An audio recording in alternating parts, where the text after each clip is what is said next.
ഫലസ്തീൻ അനുകൂല നിലപാടിൽ ഉറച്ചുനിൽക്കുമെന്ന് പ്രഖ്യാപിച്ച് പോപ്പ് ഗായിക ദുവാ ലിപ. അതിന്റെ പേരിൽ എന്ത് വിമർശനങ്ങൾ വന്നാലും നേരിടുമെന്നും അവർ പ്രഖ്യാപിച്ചു. റേഡിയോ ടൈംസിന് നൽകിയ അഭിമുഖത്തിലാണ് 28-കാരിയായ ലിപയുടെ പ്രഖ്യാപനം. ഫലസ്തീൻ അനുകൂല നിലപാടെടുത്തതിന്റെ പേരിൽ അവർക്ക് ശക്തമായ വിമർശനം നേരിടേണ്ടി വന്നിരുന്നു. ഇസ്രായേലിന്റെ ഗസയിലെ നടപടികളെ വംശഹത്യയെന്ന് അവർ പരാമർശിച്ചിരുന്നു.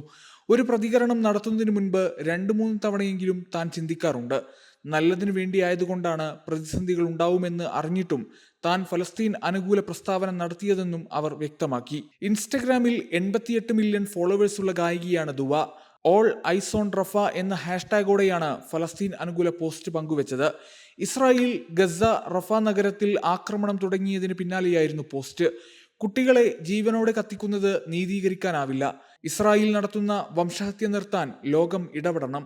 എല്ലാവരും ഗസയ്ക്കുള്ള പിന്തുണയറിയിക്കണമെന്നും ലിപ പോസ്റ്റിൽ ആവശ്യപ്പെട്ടിരുന്നു. ഫലസ്തീന് പിന്തുണയറിയിക്കുന്ന ഇസ്രായേലി റാപ്പ് സോങ്ങും അവർ പങ്കുവച്ചിരുന്നു. തന്റെ പാരമ്പര്യം തന്നെയാണ് ശക്തമായ രാഷ്ട്രീയ നിലപാടുകൾ സ്വീകരിക്കാൻ കരുത്തു പകരുന്നത്. വരാനിരിക്കുന്ന UK തെരഞ്ഞെടുപ്പിൽ ലേബർ പാർട്ടിക്കുള്ള പിന്തുണ തുടരുമെന്നും അഭിമുഖത്തിൽ അവർ കൂട്ടിച്ചേർത്തു. ന്യൂസ് ഡെസ്ക് സുപ്രഭാതം.